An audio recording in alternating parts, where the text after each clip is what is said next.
We'll see if that's. We are live.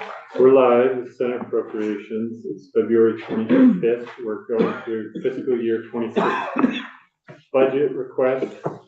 And today we got the Land Use Resource Board, right? Land Use Review Board, not resource. That's the letters, right? Is it possible to share my screen? You are co-host, so you should be able to share. And then I assume your presentation is also on our website. It should be. I also have printed copies if that is helpful. Some people might want that. Okay, well, I'll let you introduce yourselves for the record, and you know, I want us to do we'll do some introductions as well. We'll go first. Senator Lyons, who are you? Jenny Lyons, welcome. I'm from Chittenden Southeast. I'm Andrew Persick from the Washington District, which is mostly Washington County. I'm Rich Westman from the Lemoyle District. I also have Fletcher in Franklin County. Hi, Bob Norris, Franklin County, and the town of Elberg and Grand Isle County. And the Washington District, which includes Washington County, still originally. I'm Rachel Monaco. I'm the business director for the Land Use Review Board, and I'll pass around some hard copies for those who want them. I'm Sarah Adam, the vice chair of the Land Use Review Board. Janet sends her apologies. She's ill today, so I'm pitching. Okay. And I'm 4 weeks into the job, so I'm brand new into this. But you're brand new to land use planning. Yes. No. Really not interested. Good to see you. And Pete Gill, Executive Director for the Land Use Review Board. Thank you for having us here today.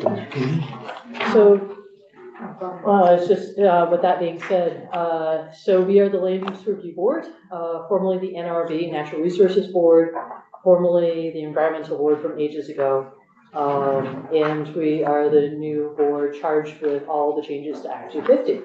And there is a lot to get to. Being really new into my role, I've appreciated that the staff have really stood up a very good program for us to go through, as well as budget.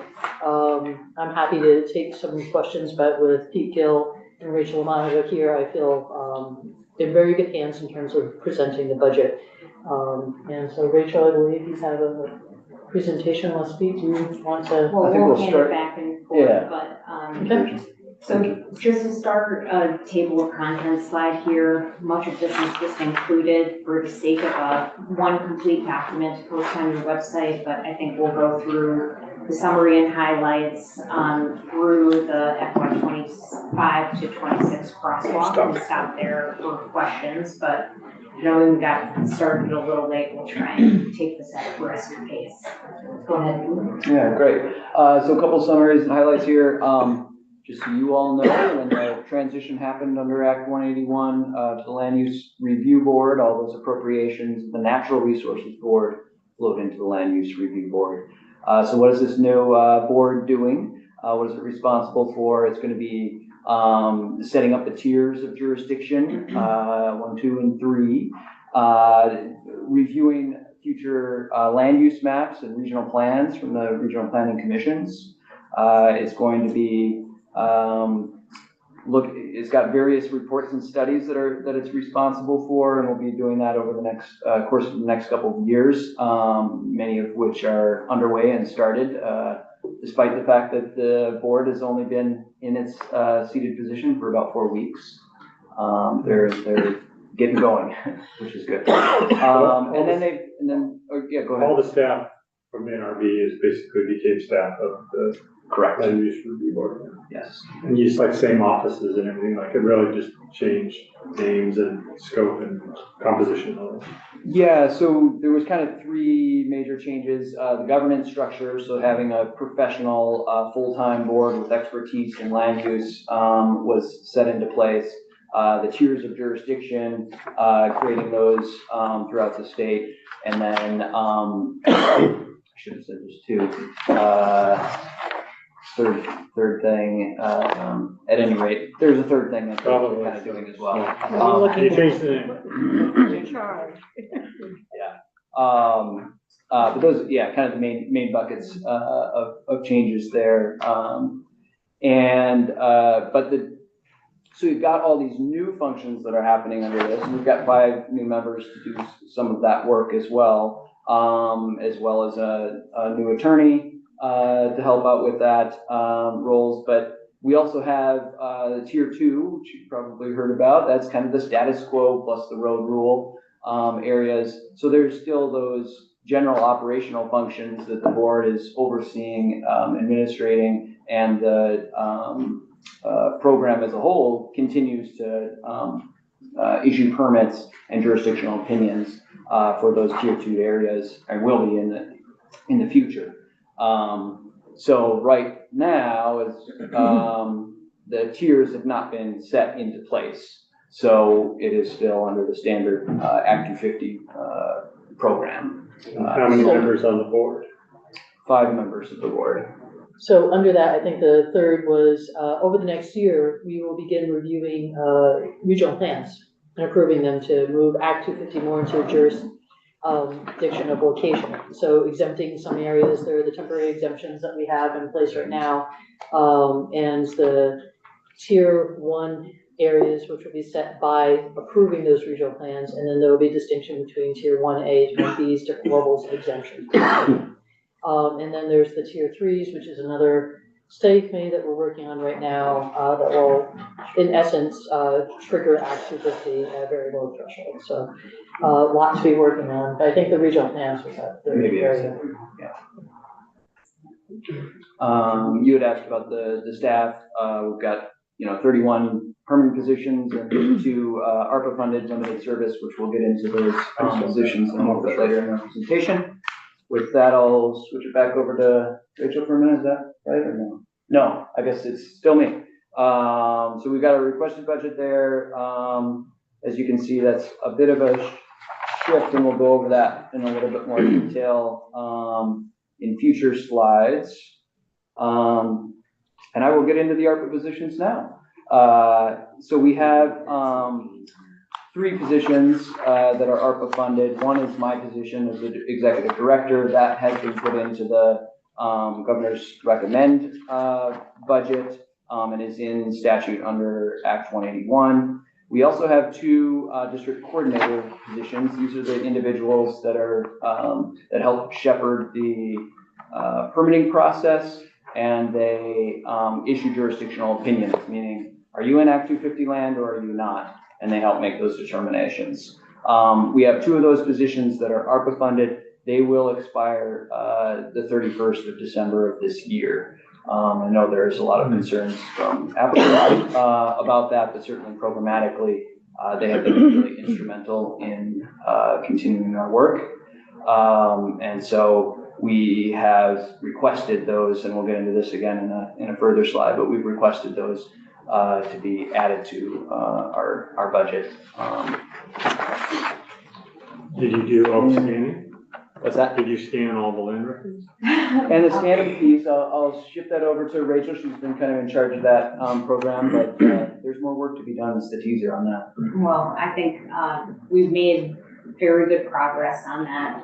We were awarded $500,000 in a one-time ARPA appropriation to scan our land use permit files, our Act 250 permit record files for 2 districts. The first district covers Chittenden County. The second district covers the 3 counties in the Northeast Kingdom. We were able to work out agreements between the Agency of Digital Services, our organization, Vermont State Archives, as well as we have Xerox Corporation under contract to do that work. We're in the throes of getting all of our material shipped off site, scanned, and then ultimately those records are coming back to be held by Basara in their record center in Middlesex. So we obligated all of our ARPA funding, and that project is really something that is going to help us But only in operationally. only in the 2 districts. Only those 2 districts so far. We last session were awarded another $1 million appropriation, general fund appropriation, to continue that work because it's a proven project, and we're looking to expend those ARPA dollars by the agency of administration and federal deadlines, and then continue that project into the future with that additional $1 million appropriation. So it's great, and Yeah. everybody that uses our online component is really, I think it's the goals of that project were really to promote transparency, reduce our storage space long term. We're doing that, and it's a really great project to be a part of. Will it include all the town maps or not town? For the future land use maps, is that what you're asking? Like would those be scanned so you don't have for all the towns, or is that a different? So if you're Different projects. So this is just for the, land use permits that we issue under Act 250. Just all would be, all the permits. But it's really essential both for the public as well as for the internal efficiencies of our organization. Senator Lyon? I have a quick question. The board, Natural Resources Board had extensive rules, and I'm wondering what those look like with respect to your role now. Are you looking to update the rules, or how's that going? Yeah, so I can start and anybody else can chime in. But certainly rulemaking, we have an additional attorney under Act 181, and that's going to be very helpful with all the various rules that will be needed to be implemented for Act 181. But then there's also all the existing rules, as you're talking about, and those have not been updated in some time. We have various drafts of rules possibilities. And now we have a professionalized land use review board that's got expertise and is going to help move those forward. So I see that in our near future. What's the timeline for that? Just knowing it takes 18 months usually to get rule from start to finish. Just where you are with it. So the board is been seated as of January 27th. Yeah. I want to make sure they got their feet on the ground and have capacity to kind of review what staff has kind of put together that way, and make sure that they can move those forward in tandem with the rulemaking under Act 181. But I would say in the fairly near term, in the next several months, I would say. Yeah. I can see how difficult it's going to be, because you're going to have people coming in, not just with maps, but with applications, and you're going to be heavy duty for a while. Yeah. Absolutely, and we've tried to divvy up the duties as much as possible and take some of the different studies ourselves. One of my colleagues, Alex Weinhagen, has taken on the tier 3. There's a lot of rulemaking around that has deadlines necessary. So that's in terms of rulemaking. There's prioritization in terms of what needs to come first, just because statutorily there are deadlines. I think I'll go back to this slide, but in between FY24 and FY25, we had a very small carry forward amount.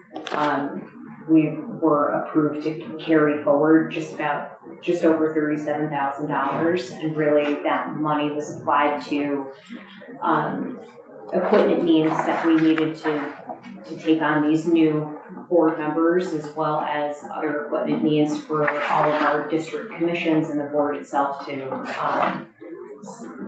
have the materials they need to facilitate open meeting law in all of those various parts of the state. Yeah, so this slide, I mentioned a couple of these things already, but just to hit them squarely here, these are items that were not included in the governor's recommended budget, but certainly in reviewing what needs to be done under Act 181, these are priorities.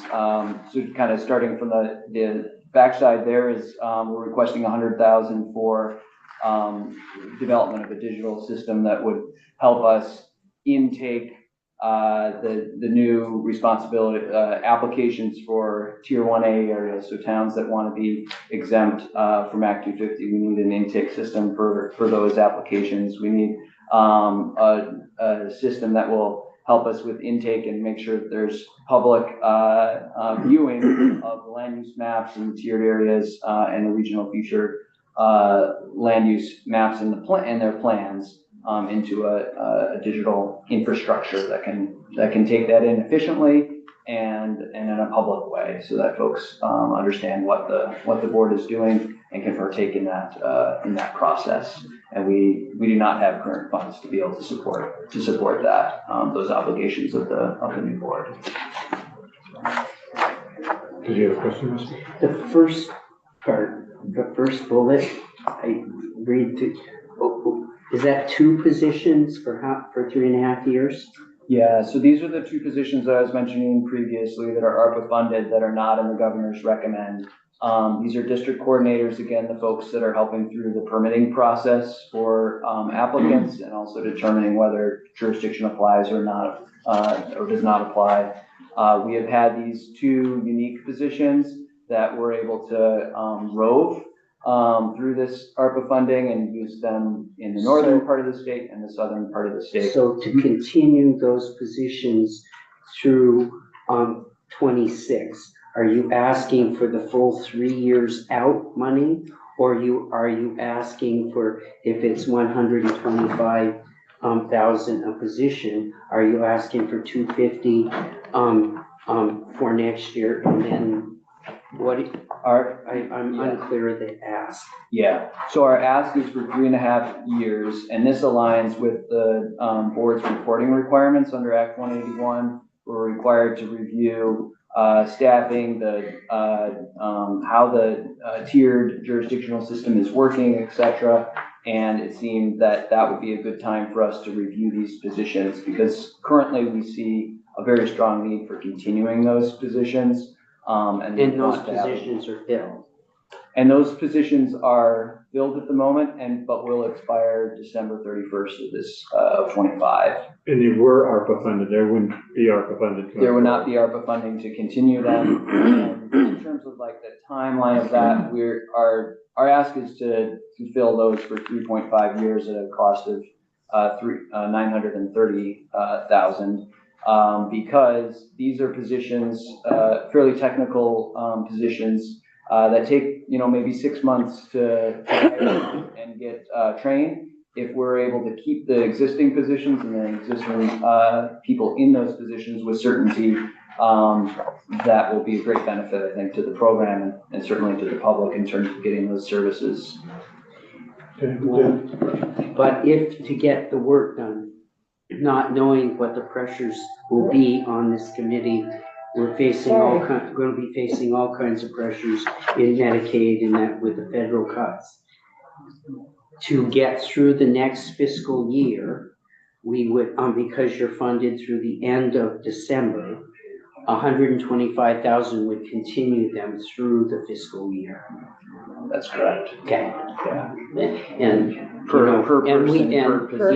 this isn't, well, right. no, because you said you had a half a year funded into the next year. So you'd need 125 to keep the 2 for the full amount for that fiscal year. The only reason I asked the question is if this committee decided to keep the positions on and going and we were under pressure and it gives us the flexibility to make a decision about what we might do.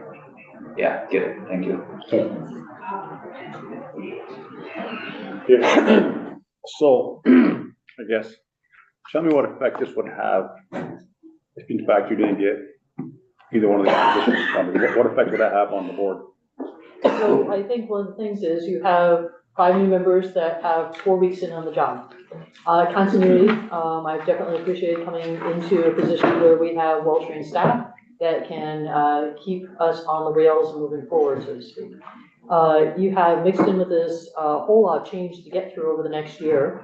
You have all these interim exemptions and people having questions around those and trying to make use of them. And you want people to be able to make use of them. At the same time, we stand up this way of looking at Act 250 and implementing it. So having additional staff that can sort of help support us and navigate us and keep the wheels on going through this is so important. And also taking a look at some of the new types of I won't call them necessarily permits, but processes that we have to build to approve regional plans. We want that to be as seamless as possible. This is something that will be completely new to us, completely new to the regional planning commissions. And those are conversations that right now, I think in all of your communities, regional planning commissions are having with the local boards in terms of what areas to be different places.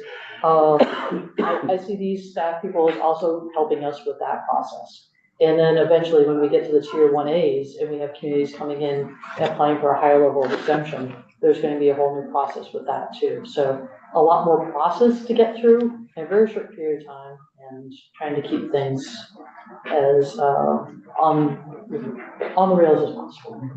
So, Thank you. So on that point, so these are district coordinator positions, right? So they're helping with the jurisdictional opinions, and you said they're able to row, so they can help with I'm not sure that there is much of a backlog, or actually, can you speak to, is there a backlog on jurisdictional opinions?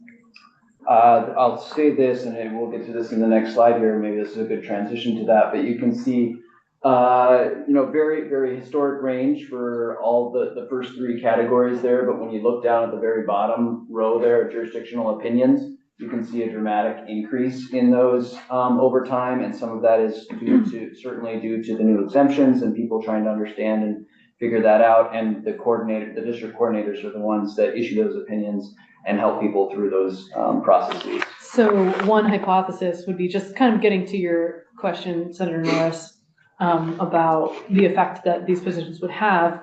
Is it fair to say that without these positions, that process would take longer? I think that's definitely fair to say, and I will say the inverse of that as well. We have seen certainly anecdotally, folks saying, what a relief when these district district coordinator positions were put into place when ARPA fund had started. That allowed us to have a fuller staff and be able to serve the public better. Get more housing builds. I have a question on this performance measure. The number of appeals, is it better off if you have more appeals or less appeals? Better off is less appeals. Less appeals. Just because like the conditions are like the decisions were better or something? And that's another area that we're studying over the next year. And then percentage of complete, major, minor, is that average of the two or? It's collectively, we have three different application types. There are administrative amendments, which are, for ministerial changes. We're not accounting for that in this tabulation on line 2 of this slide. So our major and minor processes are more involved application processes, going through all of the criteria, So this percentage is taking both major and minor. collectively. Yeah. To total and doing the. So if you would add in administrative or minor amendments to that, it would go much, Right, yeah. higher. It would be a higher number, right? Yeah. Correct. Because they go so much quicker. Okay, thank you. So I think we'll end here on the FY25 to FY26 crosswalk. And I think we can tell that our funding is changing quite significantly from last year. Certainly there are some pieces that go along with that, including 6 new staff members being added in Act 181 of last session. So there are 4 new board members plus a new attorney position and making an executive director position permanent. All of that was included in Act 181. And on the flip side, we're funded with a combination of general fund and special fund revenue. Our special funds are derived from application fees associated with Act 250 projects. Act 181 included a good deal of interim exemptions to facilitate housing construction throughout the state. And based on our best estimate, we would be losing fee revenue once in its coming fiscal year, seeing those interim housing exemptions, but in the long term as well, looking at these new future land use maps and certain exempt areas in downtowns, moving forward, but after, as Sarah said, after a lot of process is put in place to kind of flush out that new scheme. And are the board members classified, are they part of that classified employees? They're exempt appointed employees. Are they paid a wage or are they paid back per diem? Yes, they're full-time employees. They're not here. They're included in our FY '26 budget. But they're not here because this is, why would that, because they're not a change. And then since the crosswalk is just an ups and downs, that's why they wouldn't be here like that. I think they're included within the salary and wages that are there. Because you went from a 3.7 to 5.3 or. I just assumed they were exempt. And you have a classified employees and an exempt line, and there's nothing on the exempt line.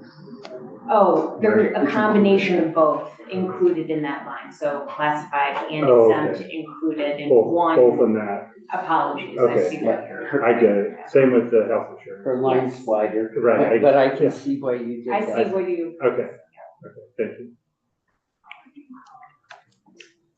So I think we'll leave it And there. everything else is just the whole details of the budget. 20 pages we can look at. So, how many employees are we looking at here? There's 31 employees Okay. in our base budget. And then the 2 additional ARPA funded positions, those were not included in this crosswalk, either in 25 or 26. Of the 31, how many of those are classified employees? All, Let's see. How many are not, is maybe another way to do it, right? So, Just the board members or? so board members are attorneys, that's 3, is exempt. That's 4, 6, that's 10, so, and the rest are pretty much classified, so 20 and 10. Okay. We go to full slide 20 just to show that chart. And then, the 10 district coordinators. So the 2 other, are they like roving around there or? They're included in that Included in number that there, in that okay. chart, yeah. Great, thank you. Any other questions? For the land use review board? Thanks for coming in. Center Alliance? I'm good. Okay. Thank you for having us. Thank you. Sorry it was late. We'll talk about that. Secretary Samuelson, we're running We have a- behind. Colchester You're okay. here. But I don't know if DFR is in the hallway. Well, Are they on Zoom? Dave Cameron's in the downtown, they might have also. Who's here from Colchester? Um, Who's here from Colchester? Sarah. So hopefully it won't be too late. Are you flexible? She was their town planner. She lives in St. Albans now, okay. How many years, Sarah? How many years in Colchester? Yeah. Not enough. I should know. Oh, thank you. That's a good answer. Sarah, you're in St. Albans now. But you Come on, were work with also us here. at cell phones. And Williston. And Williston. When I was in grad school. Yeah, I know, it was great. Franklin County native, yes. I think she already spilled the beans on where her favorite Yeah, I spa know. was. Yeah. Good to see you. All right, thank you. Okay, Department of Financial Regulation, thank you. They usually bring money. Yeah, we like people We that like bring it us when they money. bring money. ready for it? Yes, we're ready.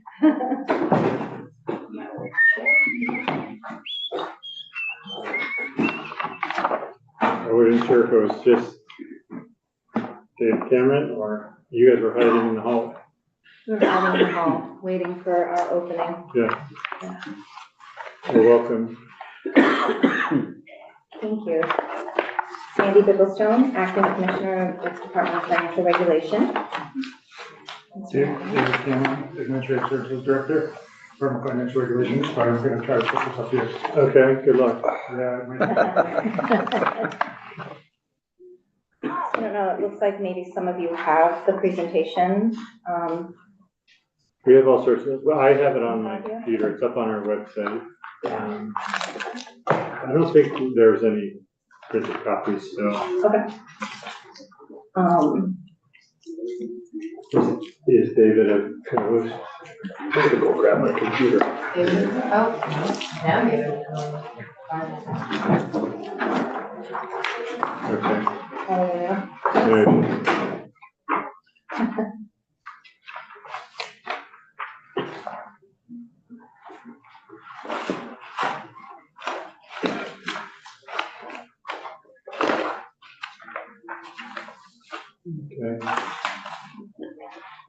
All right. great.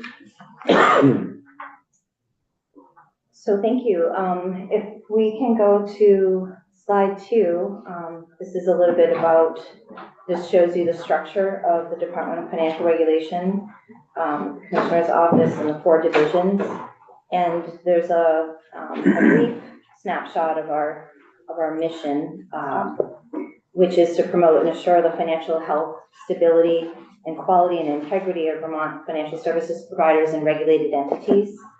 And at the core of our mission is consumer protection. We accomplish our mission by regulating the financial services industries in Vermont. And we perform financial and compliance examinations of the institutions, individuals, companies under our authority, and also perform registration and licensing functions related to market participants. The insurance and securities divisions also review contracts and products sold to the public in Vermont, as well as qualifications and history of the financial service providers and their sales agents. All divisions mediate consumer complaints and provide consumer assistance information, education, and outreach services. Formation and expansion of regulated Vermont companies are subject to DFR review, as are rate changes on certain financial service products. We also have administrative enforcement power to ensure compliance with Vermont laws and regulations.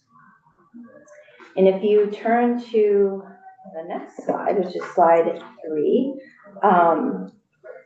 this gives you our department head count. The Commissioner's Office and the General Counsel's Office consists of that many folks, as well as all the divisions, and you can see that there are no new positions for FY26. So some stability there in our staffing. And then on slide 4, what we have here is some of our highlights, summary and highlights of our budget for FY26. And we operate under the governor's recommended budget, which is 100% funded by special funds, generated by user fees. And what you can see here is that we're seeking for FY26 an appropriation of $20.7 million, the details of which is enclosed in this package. Banking revenues are collected from various fees charged for licenses and examinations of licensees, as well as assessments to state chartered banks and credit unions. Insurance division revenue is collected from company and producer application and license fees, as well as fees for filing any insurance companies and market conduct examinations. Those costs of examinations are billed back to the examined companies. In the captive division, funds come from a percentage of captive premium tax that we keep to run the regulatory operations, and the remainder of the expenses are generally covered by charging back the exam fees to the companies we examine, as well as licensing and registration fees. The securities division primarily is funded through sources for registration and renewal fees received from corporate and individual broker-dealers and investment advisors doing business in Vermont, and from securities registered in Vermont, including mutual funds. The special funding under the 100% special funds generally or routinely have generated enough revenue in excess of operating costs that at the end of any given fiscal year goes back to the general fund. So again, some of the highlights here that you can see throughout our details, there's no new initiatives or positions proposed for FY26, as I mentioned. Saying no new initiatives, it sounds a little wrong because we do always set goals and measurements for those goals, and those are included in the appendix to this package. And then at the bottom here, you'll see that we included a link to the programmatic performance measure, which supplements the budget and was published at that link in December. The PPMB really is intended to create more transparency and accountability in performance management and improvement. And we think that if you have the time to peruse the PPMB link, it's pretty impressive, and we've worked really hard at that, especially the transparency of it. So overall, there is a 1.4 million increase over FY25. This is primarily just over 90% due to salaries and benefits, and the remaining is internal services and rent. DFR staff is moving into a smaller, updated office space, consolidated space in the same location in Still in the City city center? Yep. City Center, floor 2, no longer floor 3. So everything will be consolidated. Is that for more work at home, remote work? It has been a movement in more remote work. We also have a satellite office in Burlington that's small, but folks that are near Chittenden County in Chittenden County can access that office a little bit easier, especially in the bad weather. So our space will allow more collaboration space, hoteling for folks that are more remote but do come in at various times during any given week. Seemed to make sense, and that lease runs out June 30th. BGS is currently negotiating that lease. So we anticipate that due to the increase in the lease cost, but smaller space, it's probably going to wash out in the budget. So overall budget breakouts here, you can see 83% salaries and benefits, 7.5% consulting services for the review of regulated entities. Again, this is related to using specialists. We don't have actuaries on staff. So that's one example. Contracted work is billed back to the entities that we examine. 9.5% is operating, including travel.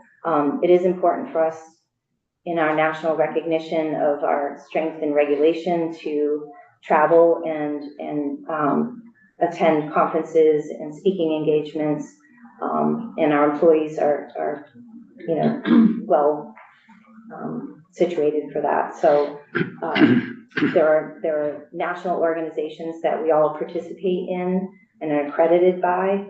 For instance, the National Association of Insurance Commissioners, they meet 3 times a year in person, and they have committees. It's a standard setting organization, so we participate in those meetings. Moving on to, slide 5, one of my favorites. This is just to show where we stand as a department for the employee engagement survey, which is done every year by Department of Human Resources. And it's the categories generally are alignment, how much do employees understand their job duties and responsibilities. It's around balance. Does it allow for a good work-life balance? Communication, do employees feel that management communicates well and also that they can communicate to management in return? Growth opportunities to grow and learn professionally. Related to peers, do my fellow employees, are they committed to doing a good job and the impact of that among other employees? Job satisfaction, do employees enjoy performing their day-to-day jobs? And supervisor. Does my supervisor give me opportunities to do my best work? And what this slide shows is that DFR, once again, shows Yeah. that we average a lot higher than the typical state, among the whole state as a whole. This is our favorites. Yeah, this next one is, didn't want to start with it because I'm just leading you up to it, but this is really a great slide. Again, it shows all of the revenue sources, which are special funds, and what it shows is that, again, we bring in more revenue, keep what we need to run our regulatory operations in order to be the best financial service regulators that we can be. Our people are credentialed, they're experts in an always changing and evolving financial services industry. So this shows you the revenue and expenditures. Do you have this over time? Like, is captive insurance stayed at this? Is this like 36 million? No. Is steady, or is that gone up, or is it going down? It's gone up because of the number of entities that we continue to grow and license. And we're still like the leading. We are number domicile one in the for- world. Right. Yeah. So that hasn't changed over the last, whatever, 10 years. Well, we've moved into number one. We moved into number one in 23. We were always number one in the US, but now we're number one in the world. So there's been, in the corporate world, there's been more of a shift, I would say, in your typical North American offshore domiciles like Bermuda and Cayman, and the perception of, a corporation bringing their captive insurance business offshore. So that's been good for us as a quality domicile to bring that business onshore. So we call that onshoring. Yeah. But just in general, the more chaotic and complex the commercial insurance market is to businesses and organizations, makes captive insurance more attractive. So that's another reason why we've been growing. So to answer your question, it's about 8 million more to the general fund since 2012 Just in captive premium insurance? taxes. Just in captive Just in insurance. captives. Across Weston, go ahead. So, this shows the revenue for 24, and am I wrong, but we have 1 year where it's big and then the next year it's down? And with this year in the revenue is, because I think a lot of people may register for 2 years, and so this is the down year, right? This is an up year. Oh, this is the Yeah. up year? Okay. So this is both taxes and fees. So when I'm looking at the projections and do these run on the calendar year or do they run on the fiscal year? The premium taxes run on a calendar year. So for they're up on 25, they'll be down in calendar year 26. I think what you may be referring to is the insurance appointments, which used to be. Oh, yes. Yes. Yes. Yeah. I am. Insurance Yeah, payments. in 21, I believe, Amy over there might know a little bit, remember a little bit about this. We went to every year. Okay. So it should smooth it out. There are some producer licenses that are still every other year. So there is still some up and down in insurance, but for the most part, we Because it used to be a $10 huge million gap swing, between each. Yeah. Okay, thank you. And I think it was last year that it changed, or maybe the year before, to help smooth that. We tried, I think we started it in 21 and 22, and then, but to catch up, it might Okay, have all. because changed there used to be this huge Yeah. gap each year. between- Yeah. But I So for assume part of the- insurance, I think that's probably a stable number. And I assume part of the revenue forecast includes an anticipated amount that DFR would transfer to the general fund. The direct app, yeah. Yeah. Thank you, that was, No, you know, good question. it's an old person's question because they've been around Been around. too many years. We've been around a little while too. Yeah, so we luckily appreciate remember. that. And I'm gonna ask you to, the next 3 slides not go over in Yes. detail. We don't need to. Great Yeah. suggestion. I was just gonna quickly leave these for you as takeaways. Yeah. Each division has its mission within the DFR mission, and these are great. This is like a profile Right. of each division in terms of regulated entities and activities that help drive our goals and performance. That's And great then- that captive insurance continues, because we're always just worried that other states or domiciles will figure out. They're trying. Yeah, yeah. Yep, and European domiciles are growing as we speak. They're trying to figure it out. And that may take away some of our multinationals. We don't know. But we're still, from everything that I hear, we're still a very viable domicile. So It's good. don't need to change anything drastic to keep maintaining that reputation. And this, I can quickly, as I already mentioned, in terms of banking, insurance, and securities, we are members of international organizations. These are standard-setting organizations that we are accredited by. Our NAIC accreditation, full accreditation review is coming up this October. We usually pass with flying colors, and that is both on the insurance and captive side. But what this shows is that, our staff and the need for the expertise in the regulatory divisions do require, us to keep up with our standards. And with that, we're also doing constant training and education of our staff so that we can keep up with these standards. And I'll turn this one over to Dave. Each division has their own up and down sheet. Yeah. Yes. Yeah, so we have 5 appropriations, the 4 divisions, and then our admin appropriation, which includes the commissioner's office and the general counsel and the business office. So those are the 5 appropriations you see. I had some notes, but if you want to save some time, I didn't know if you guys have specific questions or if you wanted me to review the highlights, which are pretty slim, but. If there's anything kind of out of the ordinary, Nothing out of the ordinary. I know, yeah, during in the presentation instructions that we received, there was some question about vacancy savings or how, if they had any. I calculated a 6.8% vacancy savings, which is roughly 6 to 7 positions that are vacant at any time during the year. I think there was a few years where vacancy savings was really high, and so that got added to the instructions. Yeah, you mean statewide? Yeah. We actually, when I first started with DFR, I don't think we budgeted a vacancy savings. But as we've gone through the years, statewide, we've been asked to budget this vacancy savings. And so I've done a 6.8. The impact for us is really minimal because we don't have general funds, and we always have revenue to back up any excess receipt we ask for. So it's just a matter of asking for the spending authority at the end of the year. Cash cap. Yeah, we're very lucky in that regard. It's true. Yeah. And the one line item in insurance that is worth pointing out, Sandy mentioned it, is which one is? The pharmacy Number 3. benefit. Yeah, hold on, sorry, I lost my spot. Insurance is on page 16.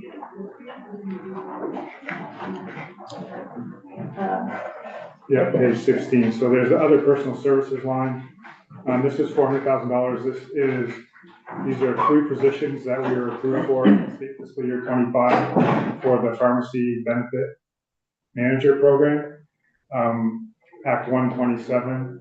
They were given, for 25, we have a one-time. For 26, we needed to add it to our base, so this is adding it to our base. The positions weren't created in time for them to be included in the salary line item, so they just stick out on that line by themselves, but they are part of our base. They should be part of our base.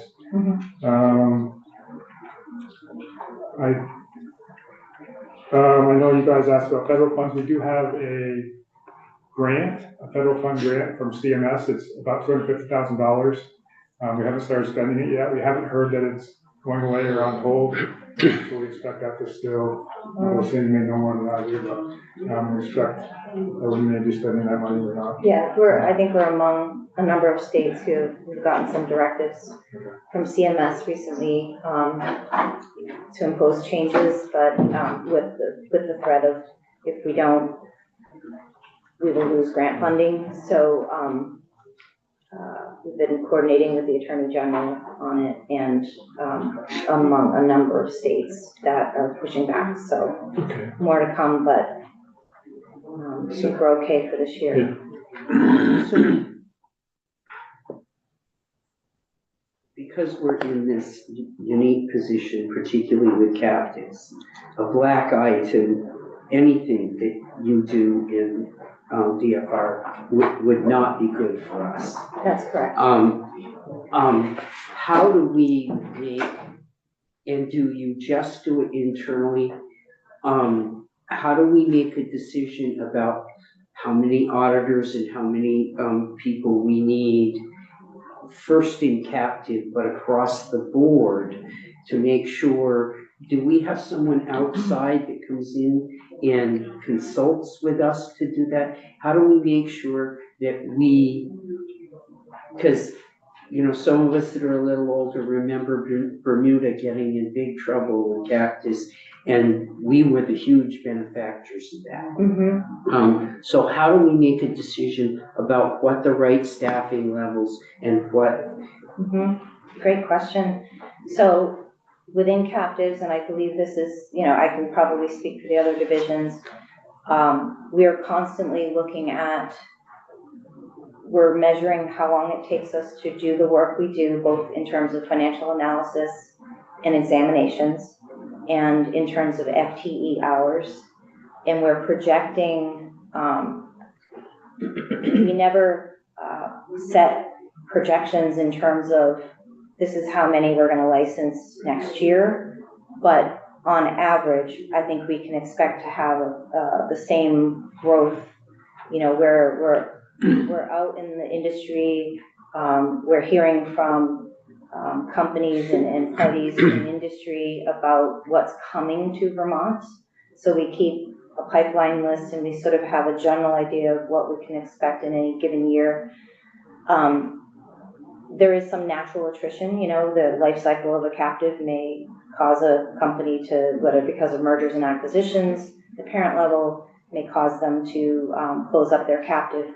So we're always projecting our needs and how long it takes us to do our work without sacrificing any standards whatsoever, and looking for ways to improve upon those standards. And so, do we set those standards for ourselves, or are those standards? They're derived from standards set by the National Association of Insurance Commissioners, but then we tailor them to the business of captive insurance, which generally you can say they don't involve any consumer protection issues because it's insurance for businesses and not consumers. These are insurance entities that don't sell insurance to the general public. Mm-hmm. It is, for the most part, contained within the corporate system of an organization. And so that takes away some of the consumer protection activities. But we do borrow from those standards. We do examinations that are on a risk-focused approach, just like our insurance regulatory counterparts. We do analysis, so we follow, for the most part, those standards, and that's what helps us to determine, based on our growth and the complexity of certain types of captives, our staffing needs and being able to keep up. It does serve us well to have staff, and it controls the cost to our regulatory operations, but to the organizations that we regulate, by not outsourcing those to you know, contract examiners or analysts, for example, that, you know, don't understand the industry. So it benefits us to have the regulatory expertise in-house and to do that work. So we are projecting what our needs are on an ongoing basis, year after year. Thanks. Thank you. Thank you. Sorry. No. But pretty close to $40 million a year is worth protecting. It is. Yeah. I agree. And we have a lot of states and a lot of places that would like to poke in on the business, but when you've got the level that we've got, we can do the audits and we can do the stuff and prove to people that their money's safe, which people are looking for. Yep, I wholeheartedly agree. Thank you. I'm old enough, I go back, my first year in the legislature, this was Dick Snelling's baby. Yes, it was. 1981. So I don't think I had anything else to point in the upside downs. I would open up to Yeah, questions. it looks pretty straightforward. Although they're all labeled page 16. What's that? They're all labeled page 16. Oh, are they? They are? That's not Yeah. helpful, is it? Oh, yeah, that's why you could, I was like. Going through every single page. Which one? Thank you. Well, we're consistent, right? Yeah, yeah. They're all, it's all part of the same Report, yeah. Yeah, Yeah. some reports. That makes sense. No, well, that looks good. I appreciate the information. Learned more about DFR and this all looks pretty straightforward, so I don't have any questions. Any other questions for DFR? Anybody want to start their own family captive insurance people? Apparently, it sounds tempting at this point. The fun side of insurance. Still tell Emily Brown I said that. I would be interested, if you have it, that graph of, I don't know, what we're calling it, revenue versus expenditures over time, Over, like over the last, or 6 years or something, like, 6 years? I don't know, whatever. If you- Okay, we should probably, Yeah. No, I we think I have can that get in all the pretty- budget docs. pretty readily. Yeah, Okay. it'd be interesting to see if you have it. Yeah, Okay, well, thank you, you're welcome. appreciate it. Yeah. I think We if have you- on our website, on the captive division, if you're interested in just the captive revenue, there's aggregate data, and it shows from 1981, when we had one license, till today, 683. Wow, And it shows the revenue, from, in it, for that period of time, 44 years. Yeah. So it's a big page document, but and is there an executive director of captive insurance, or is that the director position? Or what's, we have 32 staff just in the captive insurance division, and there's a director, there's a deputy Right. commissioner, director of captives, a I guess it's director the of commissioner. examinations. So Rich Smith was the commissioner of? No, Rich was the president of the Vermont Captive Insurance Well, Association. that's what it was, the association, he didn't Yeah. work for the state. Yeah. Okay, that's it. Okay, thank you. Thank you. Have a good day. I wonder if the NFL is still the captive for the NFL. Oh, really, here? Yeah. Okay, Secretary, sorry to keep you waiting. Thank you. Let me just grab my cup. Sure, yeah, grab as many people as you want. And we will bring up your yes, ups and downs.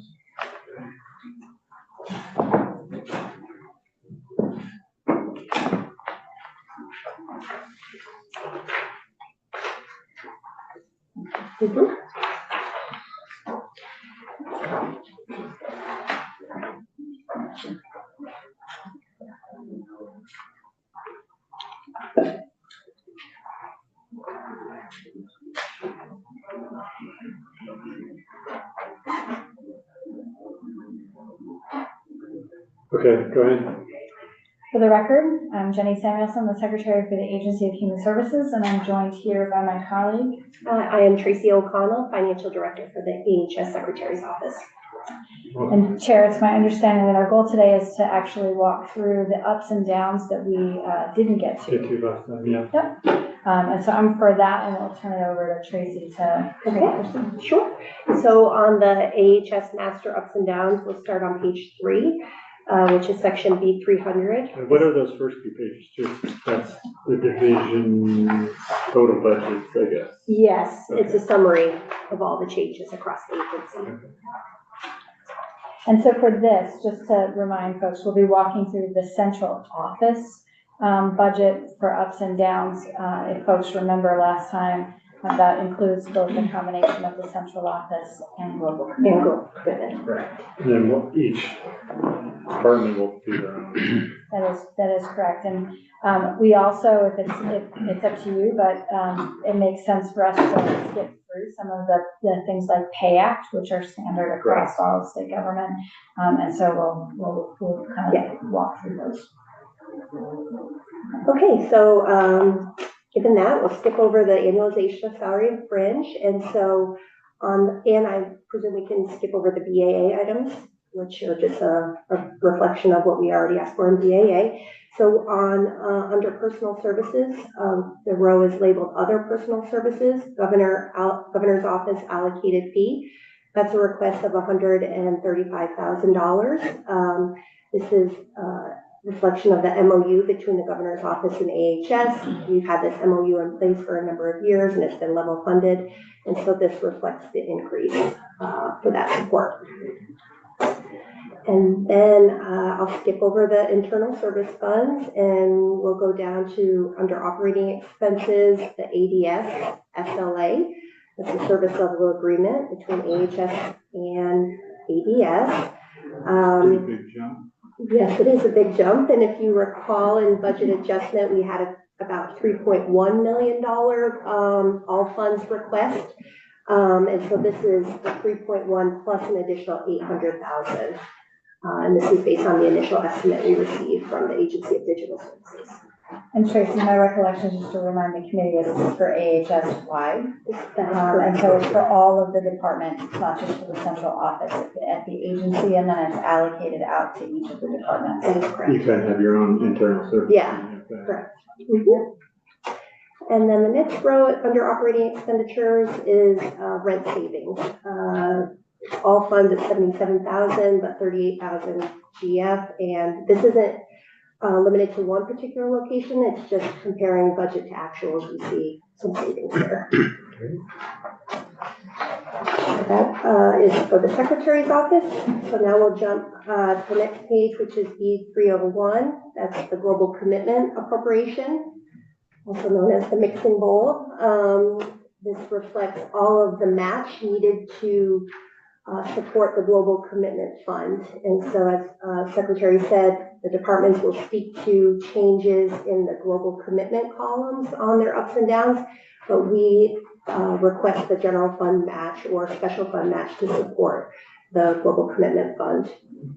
So starting in the revenue section, you see base federal medical assistance percentage changes, also known as FMAP. So from state fiscal year 25 into state fiscal year 26, we saw almost a 1% increase in federal participation. And so this allows us to achieve approximately $16.1 million in general fund savings. Can I interrupt here? This is one of those that we'll be watching very closely. What we know at the federal level is that there's been in the federal landscape that the House Reconciliation Plan asks for $880 billion to be cut. We anticipate the majority of that is going to come out of Medicaid cuts. And just so folks know, any changes to our FMAP by 1%, by 1 point, are about an $18 to $19 million adjustment. And so this and the next line item are areas that we anticipate we may see an impact based on federal changes. When it comes to the new adult caseload that we'll go into, that's a 90% match. And at the federal level, we're watching very closely. There is a proposal in order to achieve the savings to bring that down to our regular FMAP percentage. If that goes into effect in Vermont, that impact is about $80 million. And so what's the FMAP percentage? FMAP. 58.81%. Yeah, so it's a big difference. That is a big difference. And so you'll note that last time we were here when we were covering the policy options, one of the things that we cautioned folks that we stayed this year with a budget that primarily covers our costs, because we anticipate, based on what's happening at the federal level, that we may need to find additional funds later on. So it's a very cautionary note when we look at this budget and the federal impacts.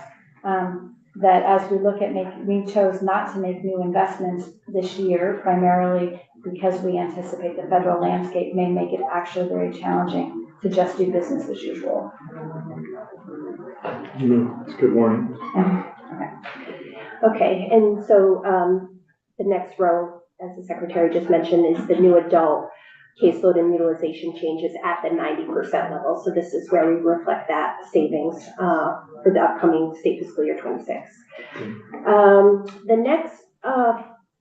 The next few bolded rows reflect the general fund changes associated with the global commitment ups and downs that we spoke about. But there are two areas I'd like to call attention to where there's some savings because either there's a different funding source or there's a different FMAP type. So under the DEVA GF impact, you'll see a row for graduate medical education match. That match does not require general fund. We actually received the match from the University of Vermont Medical School to support that program. So DEVA will be seeking approximately a $7.2 million gross increase, and the match will come from the medical school. And then the next row is under DMH, the Certified Community Behavioral Health Clinics, otherwise known as CCBHC. This is a program that DMH will be implementing July 1st, and this allows us to also draw down an enhanced FMAP at approximately 70.48% instead of the base 58.81%. So that's what this savings reflects. And those are the highlights for the global commitment appropriation. The only other changes within the central office are for the Developmental Disabilities Council and the Human Services Board. And those are your traditional salary and fringe increases as well as internal service grants. Pretty small.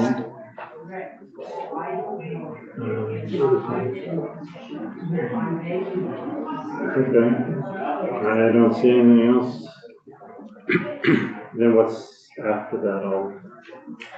Then you haven't gotten to that. That should wrap it up for the central office. Okay. Yep. And we're in the And so detail. now all the departments will be coming in to speak to all their ups and downs. But you have them all here. It's in, yes, correct. It's in It's all one package. in the one package. Okay. Well, great. Any questions? Thank you. We appreciate it. You're welcome. Yeah.